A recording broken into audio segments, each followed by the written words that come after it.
එක්සත් ජාතීන්ගේ මානව හිමිකම් කවුන්සිලේ 60 වෙනි සැසිවාරය ස්විට්සර්ලන්තයේ ජිනීවා නුවරදී මෙරට වේලාවෙන් අද පසළොව 1:30ට ආරම්භ කෙරුණා. මගේ ප්‍රතිශක්තිය වැඩි කරගන්න ඕන නිසා හැමදාම තේ එක්ක මම බොන්නේ සමහන්. ශ්‍රී ලංකා රජය නියෝජනය කරමින් ඊට එක් වුණේ විදේශ කටයුතු අමාත්‍ය විජිත හේරත් මහතායි.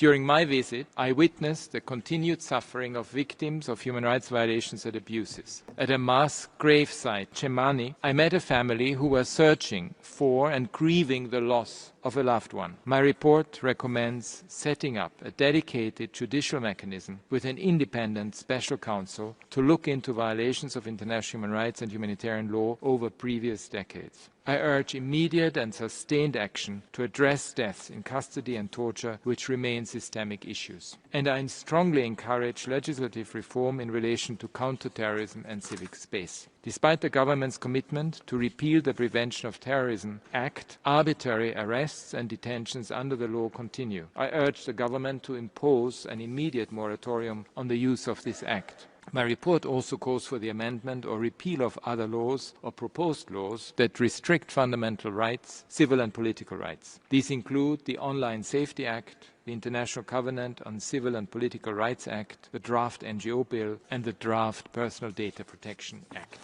මානව හිමිකම් පිළිබඳ මහා කොමසාරිස්වරයාගේ ප්‍රකාශයට විදේශ කටයුතු අමාත්‍යවරයා ශ්‍රී ලංකා රජයේ ස්ථාවරය පැහැදිලි කළා.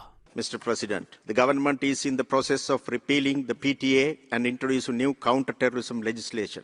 Amendments are being formulated through consultations to the Online Safety Act. The government continues to strengthen the domestic reconciliation mechanisms by guaranteeing their independence and the necessary financial and human resources allocations. Respecting the right for truth and justice, the government has allocated required resources for excavations at the Chemmani grave site, which are being carried out under judicial supervision. The government is committed to advancing accountability through credible domestic processes. Recent decisions by the Sri Lankan courts demonstrate the independence of the Sri Lankan judiciary. Mr. President, developments within less than a year clearly demonstrate our genuine commitment and determination to protect and promote the rights and well-being of all Sri Lankans through our domestic processes. Therefore, the government is opposed to any external mechanism imposed on us, such as the Sri Lanka Accountability Project, which serves to create divisions and complicate the national reconciliation process underway in Sri Lanka. We are committed to working towards a country that respects and